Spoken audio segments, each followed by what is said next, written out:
Hello students, कैसे हैं आप सब। उम्मीद करता हूं आप सभी ठीक होंगे। मैं हूं डॉक्टर सूरज भटनागर और आप देख रहे हैं मेरा YouTube channel Surya BSc classes. आप सभी का मेरे इस चैनल पर एक बार फिर से स्वागत है। डियर स्टूडेंट्स, हमने अपने पिछले कुछ वीडियो में बीएससी फर्स्ट ईयर के लिए कौन का एक चैप्टर शुरू किया था, जिसके कुछ एग्जाम्पल हमने सॉल्व किए थे। उम्मीद करता हूँ आप सभी ने उनको देखा होगा और समझा भी होगा। आज इस वीडियो के अंदर हम एक और एग्जाम्पल को सॉल्व करने वाले हैं और इसको भी आप एंड तक बिना स्किप किए देखिए। अगर आज आप मेरे चैनल पर पहली बार आकर के वीडियो देख रहे हैं तो वीडियो को पूरा देखिए और कुछ सीखने को मिले तो चैनल को ज़रूर सब्सक्राइब करें, लाइक करें और शेयर करें। डियर स्टूडेंट्स, अगर आप कोई कॉम्पिटिटिव एग्जाम की तैयारी भी कर रहे हैं तो मेरे चैनल पर आपको वो सारे टॉपिक मिल जाएंगे जो आपको बहुत सरल और आसान शब्दों के अंदर समझने को मिलेंगे, जिनकी ज़रूरत आपको कॉम्पिटिटिव एग्ज़ाम में ज़रूर पड़ेगी। तो इसलिए मेरे इस चैनल को ज़रूर सब्सक्राइब करें और बने रहिए मेरे चैनल के साथ। तो चलिए शुरू करते हैं हम अपना ये वीडियो। देखिए स्टूडेंट्स, ये कौन चैप्टर से एक एग्जाम्पल नंबर 7 है जिसको आज हम यहाँ पर सॉल्व करने वाले हैं। हमने अपने पिछले वीडियो के अंदर 6 एग्जाम्पल सॉल्व कर लिए हैं। उम्मीद करता हूँ आप सभी ने देखा होगा। अगर नहीं देखा है तो चैनल के अंदर प्लेलिस्ट में जाकर के आप उसे ज़रूर देखें। ये आने वाले एग्ज़ाम के लिए बहुत ज़्यादा इम्पोर्टेंट टॉपिक है, आपको सारी चीज़ें समझ में आने लगेगी। तो चलिए शुरू करते हैं हम इसका सॉल्यूशन। देखिए यहाँ पर हमें एक गोले का इक्वेशन दिया हुआ है, x square plus Y square plus Z square plus 2x minus 2y minus 2 equal to 0 के अनवलोपी शंकु का समीकरण हमें यहाँ पर ज्ञात करना है और इसका वर्टेक्स हमें दिया हुआ है 1 1 1। शीर्ष बिंदु हमको 1 1 1 दे रखा है। डियर स्टूडेंट्स, हमने सारे बेसिक अपने वीडियो में पढ़ चुके हैं, तो अगर आपने इसके बेसिक्स नहीं सीखे तो चैनल की प्लेलिस्ट में जाकर के उस वीडियो को ज़रूर देखें, तो आपको सारी चीज़ें समझ में आने लगेगी। हमने उसमें देखा था कि जो अनवलोपी शंकु का समीकरण होता है वो S1 बराबर टी स्क्वायर होता है। तो S1 बराबर टी स्क्वायर से हम इस अनवलोपी शंकु का समीकरण यहाँ पर निकालने वाले हैं। देखिए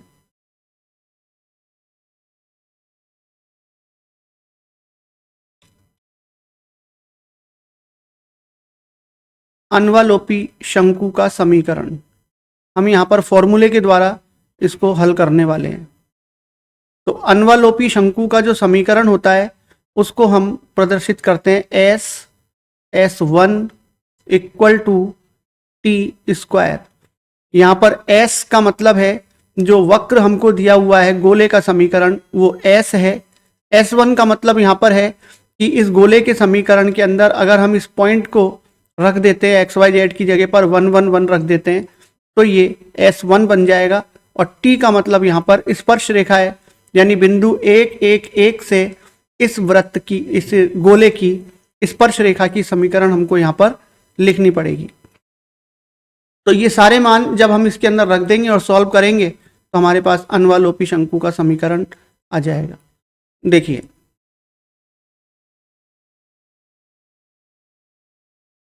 यहाँ पर S बराबर, तो डियर स्टूडेंट्स जो गोले का समीकरण दे रखा है वही होगा, X square plus Y square plus Z square plus 2x minus 2y और माइनस का 2। ये S इक्वल टू हो गया S1 का मतलब है कि इस वक्र के अंदर हम बिंदु को रख दें XYZ की जगह पर तो वो S1 बन जाएगा।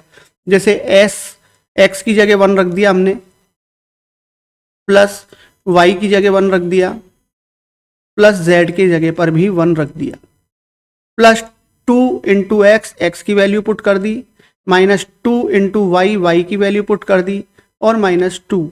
और इसको जब हम सॉल्व करेंगे तो ये हो जाएगा 1 प्लस 1 प्लस 1 प्लस 2 माइनस 2 और माइनस 2। तो डियर स्टूडेंट्स, अब ये हो गया 1 2 3 और 4 5, 5 तो यहाँ पर प्लस के हो गए, 4 माइनस के हो गए, तो टोटल जो वैल्यू बचेगी S1 की वो हो जाएगी 1। ठीक है, अब हमको निकालना है यहाँ पर टी स्क्वायर। तो टी की जो वैल्यू होगी डियर स्टूडेंट्स, स्पर्श रेखा होगी x1 x1 का मतलब 1 हो गया, प्लस y1, तो y इंटू y1 का मान 1 हो गया, तो y इंटू 1 हो गया।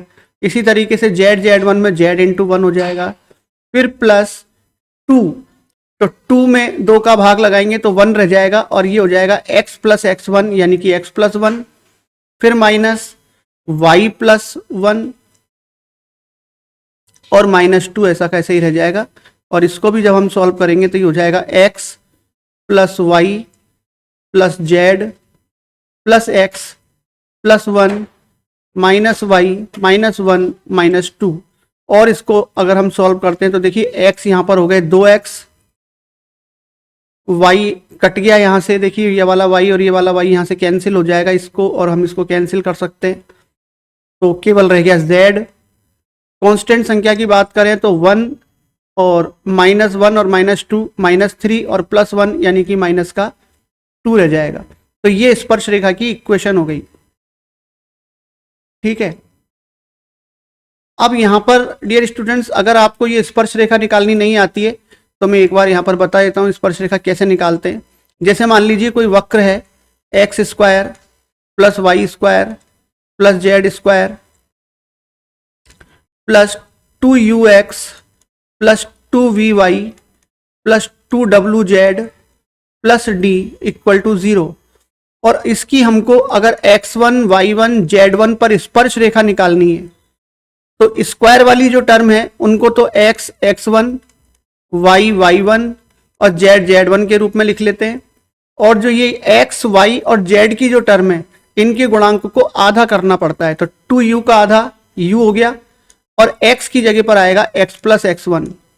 इसी तरीके से 2v का गुणांक y का गुणांक आधा करेंगे तो ये v हो जाएगा, और y की जगह आ जाएगा y plus y1, x plus x1 और y प्लस y1। और इसी तरीके से z का गुणांक आधा करेंगे तो ये w हो गया, और यहाँ आ जाएगा z प्लस z1, और कांस्टेंट है वैसा का वैसा ही रह जाएगा। तो ये इसकी स्पर्श रेखा को निकालने का तरीका है। इसी तरीके से हमने यहाँ पर निकाला है एक्स स्क्वायर वाई स्क्वायर और जेड स्क्वायर की टर्म को x x one plus y y one plus z z one के रूप में लिखा। X one y one z one equal to हमारे पास बिंदु 1 1 1 दिया हुआ है। फिर अगली टर्म थी 2x, तो x के गुणांक को आधा किया तो देखिए यहाँ पर ये 1 हो गया इसका एक गुणांक, और x प्लस x1 लिखेंगे तो x1 की जगह 1 हो गया। फिर माइनस 2y था तो y का गुणांक आधा किया तो माइनस 1 रह गया, और y प्लस y1 की जगह 1 रख दिया, और कांस्टेंट ऐसा का ऐसा ही आ गया। तो इस तरीके से हम स्पर्श रेखा निकाल सकते हैं। तो अब इन सभी मानों को हम उस फॉर्मूले में रख देते हैं।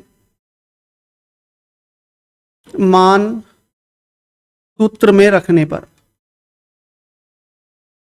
सारे मान जो हमने अभी निकाले उनको हम सूत्र में रख देते हैं, और सूत्र हमारे पास है SS1 equal to T square. तो देखिए S की जगह पर तो जो वक्र दे रखा था वही आएगा, यानी x square plus Y square plus Z square plus 2x minus 2y और माइनस 2, ये तो वक्र हो गया। S1 की वैल्यू हमने निकाली है 1 आई थी, ये 1 से इसको मल्टीप्लाई करेंगे बराबर टी स्क्वायर, और टी की वैल्यू हमारे पास आई है 2x प्लस जेड माइनस 2, ये तो टी का मान है और ये इसका स्क्वायर हो गया। अब इसका होल स्क्वायर खोल लेंगे एक साइड और सभी पदों को एक तरफ ले आएंगे तो हमारे पास वो इक्वेशन आ जाएगी जो हमें फाइंड आउट करनी है।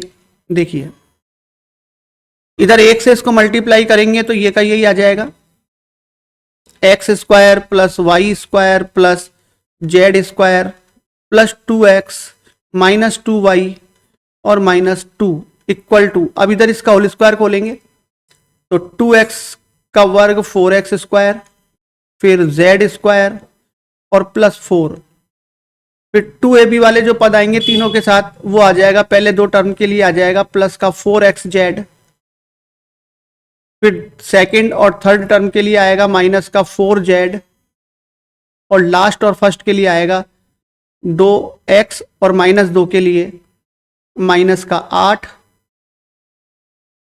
8x। ये इसका होल स्क्वायर खुल गया डियर स्टूडेंट्स। अब इन सारे पदों को हम लेफ्ट साइड में ही सारे पदों को ले लेंगे। देखिए इसको हम इधर ही लिख लेते हैं, -8 को भी इसके यहीं लिख लेते हैं, तो -8x। अब सभी पदों का जब पक्षांतरण करेंगे तो देखिए ये एक्स स्क्वायर है, पहले तो हम यहाँ पर राइट साइड की सारी टर्म ले लेते हैं, 4x square plus Z square plus का 4 प्लस का 4xz माइनस का 4z माइनस का 8x, और ये राइट साइड में ले लेते हैं सारे टर्म को, तो माइनस का x स्क्वायर माइनस का y स्क्वायर माइनस का z square minus 2x plus 2y और प्लस 2 और इक्वल टू हो जाएगा 0। चलिए अब इसको आगे और देखते हैं।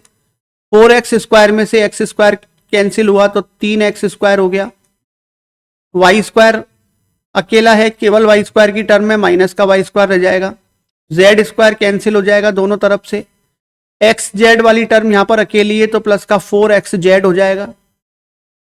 इसके बाद x की टर्म अगर हम देखते हैं तो माइनस का 8x और माइनस का 2x मिलकर के माइनस का 10x हो गया। y की टर्म अगर हम देखते हैं तो प्लस का 2y है।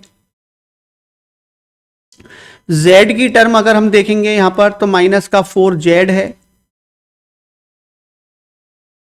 इसके बाद अब हम कांस्टेंट पद देखेंगे तो प्लस का 4 और प्लस का 2 है, तो ये मिलकर के हो जाएगा 6 और बराबर 0।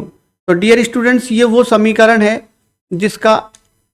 जिसको हमें फाइंड आउट करना था। ये अनवलोपी शंकु का समीकरण यहां पर हमने निकाल लिया है।